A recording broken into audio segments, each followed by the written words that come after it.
na bino nyonso, vous êtes en ligne en ce moment. Bino bomesana na kati ya PRTV, votre site. Je crois que si c'est la première fois aux à la ligne maintenant, na sengi na yoka o matamuke o cliquer sur s'abonner. On s'abonner na kati ya site pour ba news et comme la ko facilement pose à la annoncer na bilo nyonso tozo kota na kati ya site.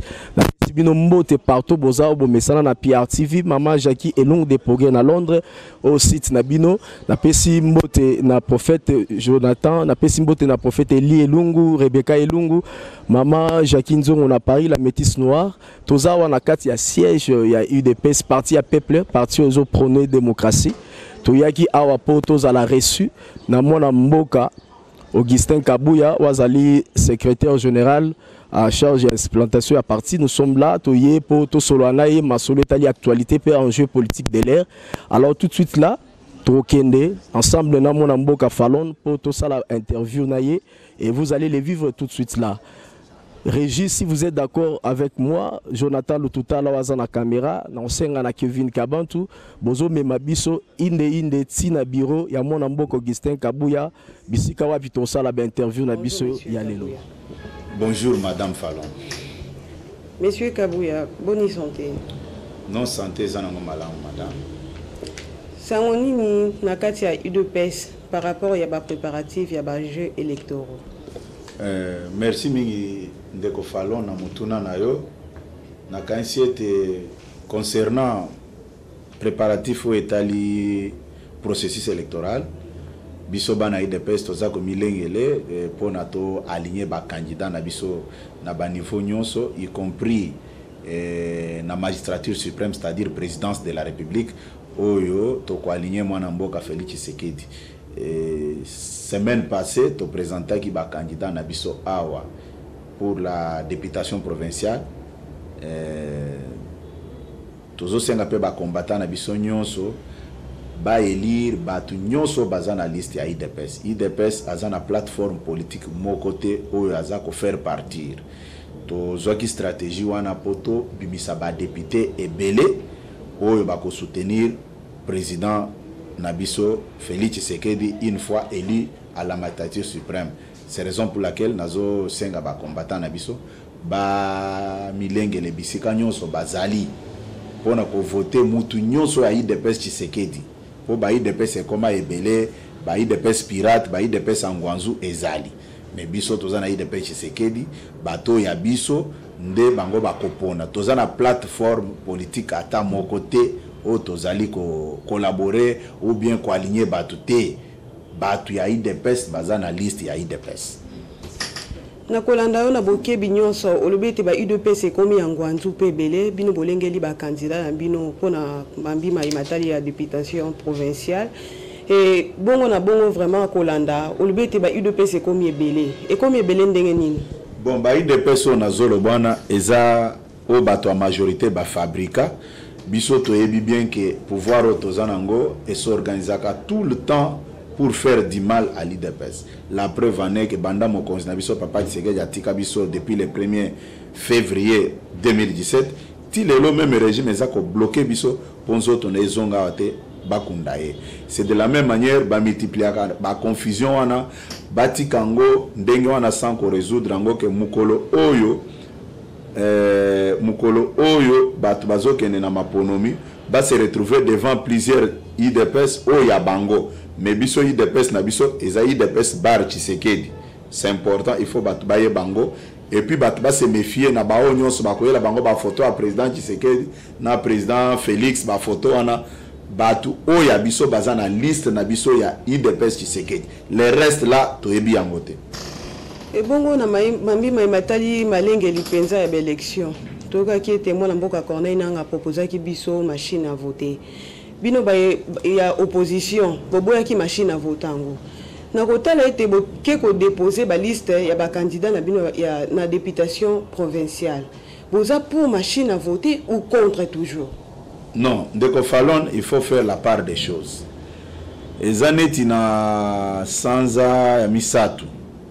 Na mukolo aliboso, c'est-à-dire le 1er mars 2018 de cette année tant que tu déposer cahier de charges na biso à 45 questions na seni ba tebele ba mona ki makamka ndengo zo mona wana non biso za ba politicien to lingi to fabriquer ba nouveau leader li sous-souté oui na 80 na 96 na 2006 excusez na 2006 tango IDPS aboya ki ko kende élection wana ba leader ebele ba bimaki na bato balinga ko lobate ba komaki ko vimba baza ko loba parce que IDPS azaki te to boy ko pesa bato occasion il y a balo makambo politique de chaises vides biso toza parti politique toza ko kende toyebi esikani ni tokosuka na bango biso tokostionner machine à voter il n'y a pas seulement le problème de machine à voter toza na problème ya rapporteur azana seni toza na problème il y a 10 millions d'enrôlés fictifs o ezawana bomona ka machine à voter te nde makambo biso tozolo bake toyebi ndenge to changer stratégie na biso tozoke na bango malembe au moment opportun tokopesa sa position na biso. Au moment opportun, UDPS est coupé sa position en wana maloba oyo ebimina monoko mwana mboka Augustin Kabuya. Lisusu ngina tuna masolongo pe komi ko beta mamingi penza par rapport à éligibilité pour accéder na candidature ya présidentielle. Okoki ko expliquer biso mwana mboka. Moi ngo peso ezo compliqué un peu mo bakino ba yeba nani akoki ko za éligible pour ko za la candidat na présidence. Ndeko falon na ko biso boy.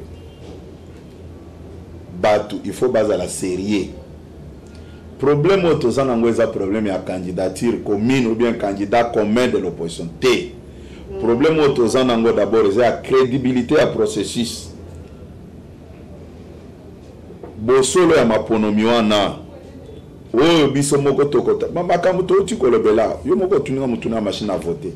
C'est-à-dire ceux qui le lot misi candidat commun automatiquement ba revendication nyonso makambo etali rapporteur makambo etali machine à voter makambo etali 10 millions d'enrôlés fictifs ça tombe puisqu'on a présenté un candidat commun. Je peux vous dire madame que eza distraction na 2006 Jean-Pierre Mbembe c'est le deuxième tour opposition nyonso ba soutenir mais pour ni na bimagate parce que processus eza qui crédibilité nous avons vu Malou proclamer les résultats dans des chars de combat parce que situation est malamu te biso to boyi makamu ndenge bazo memelango na ba sentiment na ba émotion naza ko biso te processus eza malamu te soki to sisi makambo ya processus eza malamu te on peut encore discuter entre nous mais les gens doivent comprendre que l'IDP s'est battu pendant 36 ans ce n'est pas pour faire un cadeau à qui que ce soit tant biso to zalaki ao mutu na mutu ayebini na sali na population.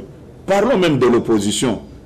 Ce n'est pas un des 4 matins où il y a le bigo comme opposant, où l'on va opposant et au Kutakiwana. Ça ne peut pas se faire, madame. Biso de pesto kenema ponomi. Tozana candidat président na biso Félix Tshisekedi, des candidats na biso tozana ye. Et les gens doivent nous dire pourquoi Bango balingi ba diriger l'opposition wana. Rappelez-vous le 30 juin tout s'arrête en 2005. Bomonaki un des vice-présidents, qui même la gestion, il y a armée, gestion de la sécurité, mais Azwaka les devant pour nous brandir. On n'avait même pas vu ni Kabila, ni Roubert, Bato, Bazakina, plein pouvoir à gérer la sécurité, mais Babimaka.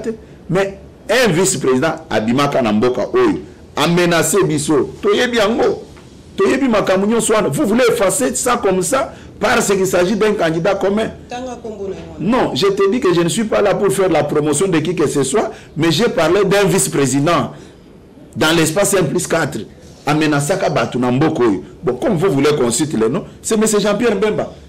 Mais là, quand il était avec le régime Kabila, l'opposition était de l'autre côté. Mais Bissot Zakiwa. Mais non, madame Nazako Bisoboy, par respect, Bissot de presse.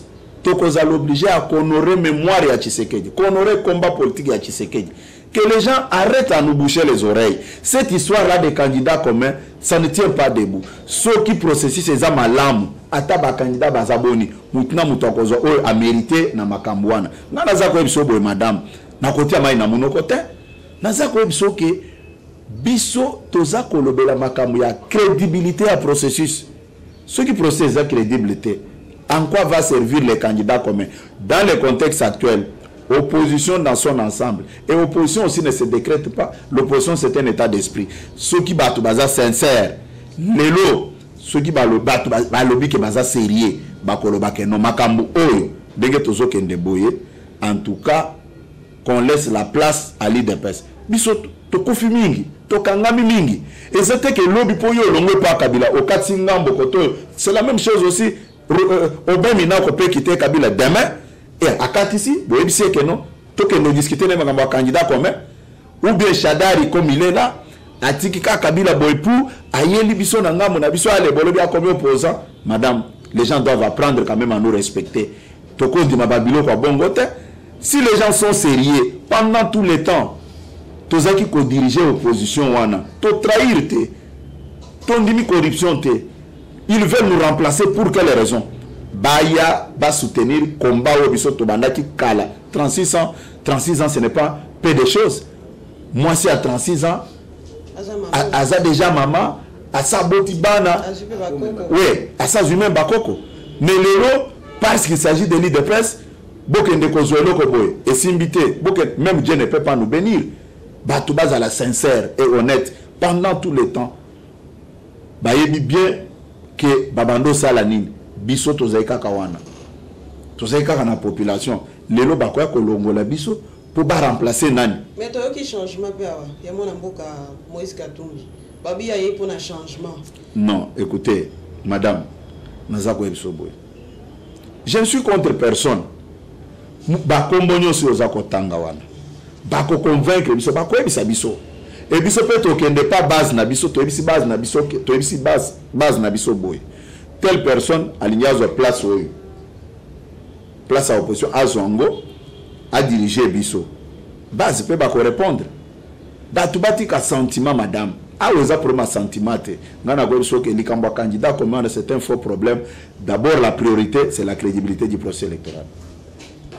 Mwana mboka Augustin Kabuya Mbote ndeko ben.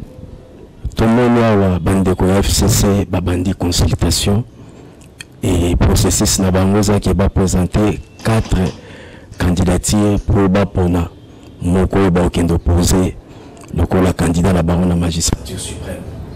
Moni teke Kabila a l'intention de détruire la démocratie.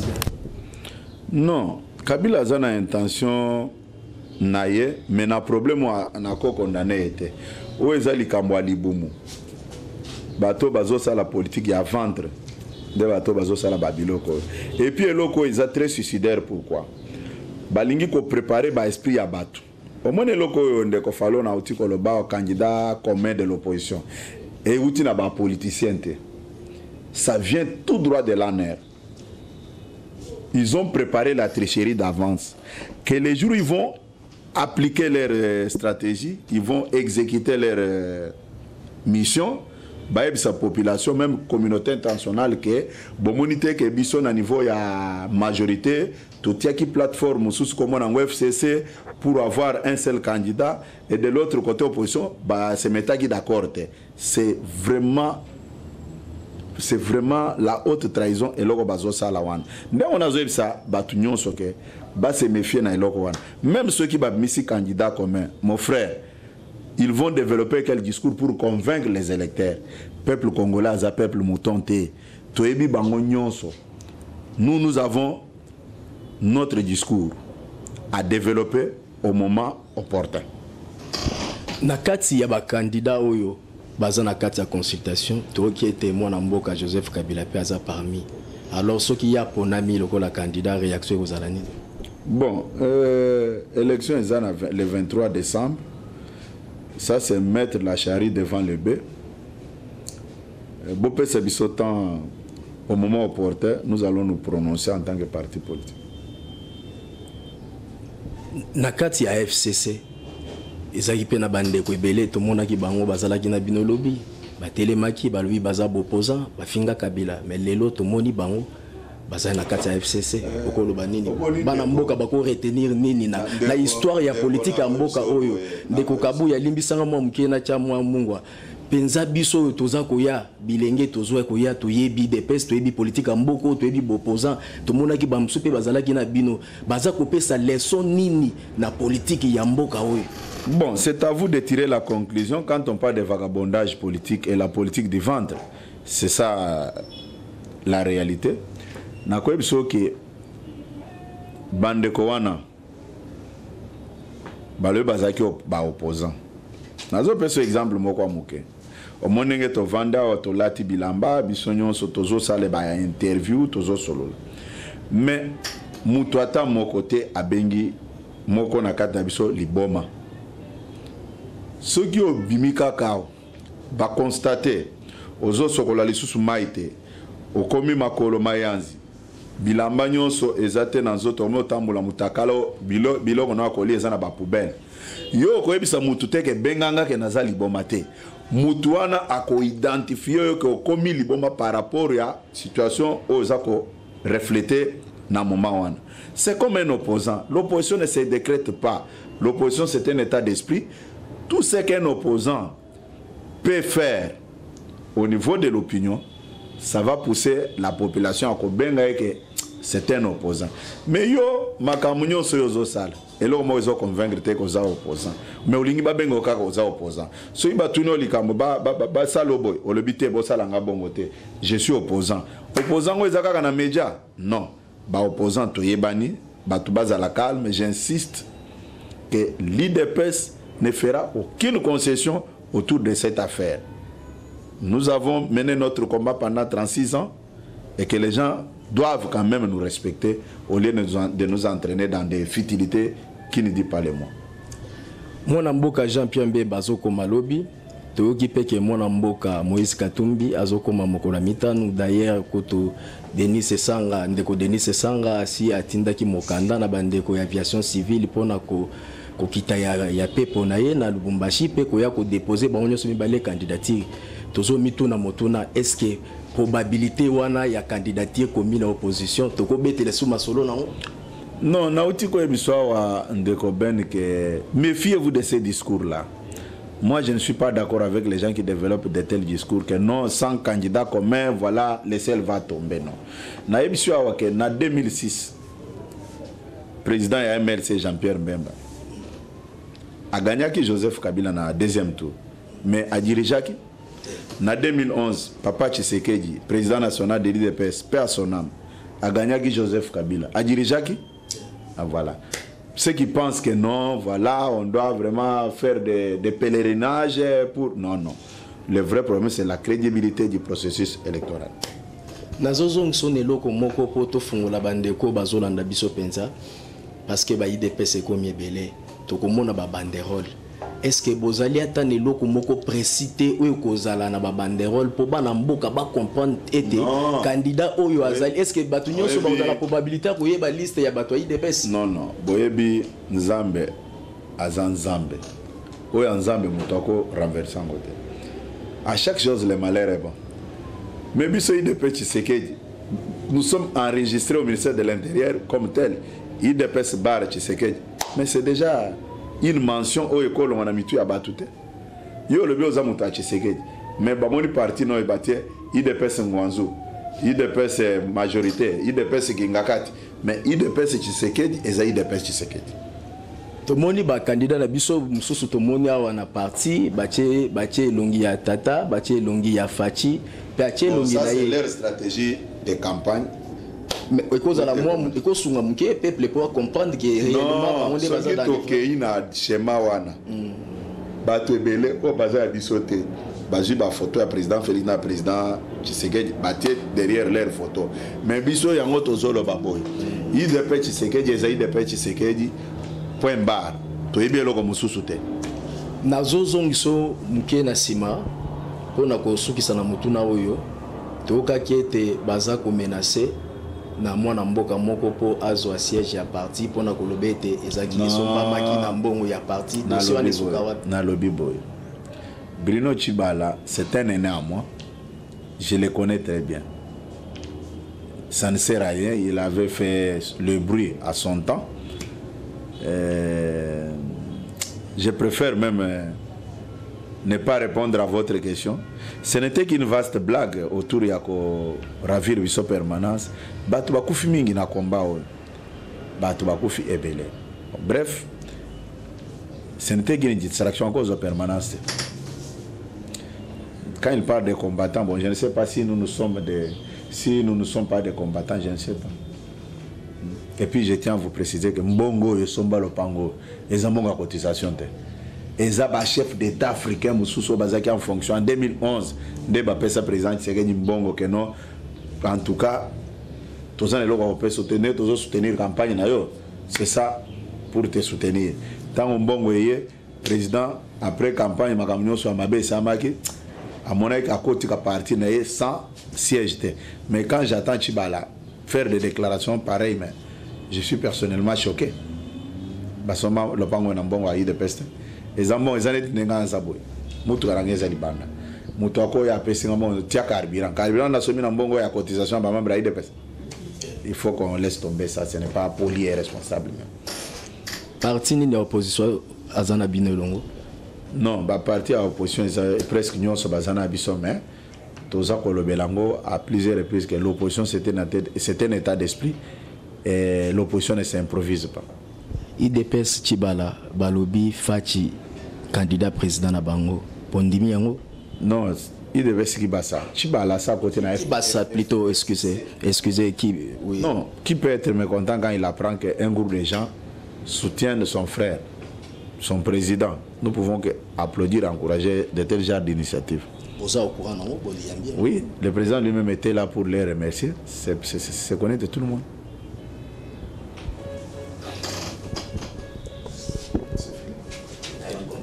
Et je conclue. Question Moraka pour conclure. Et Matinga Penza. Oui. Nazongeli Olisusu, moi Namboka Augustin Kabuya. Namambi ma oyo nyonso lobi na esika oyo.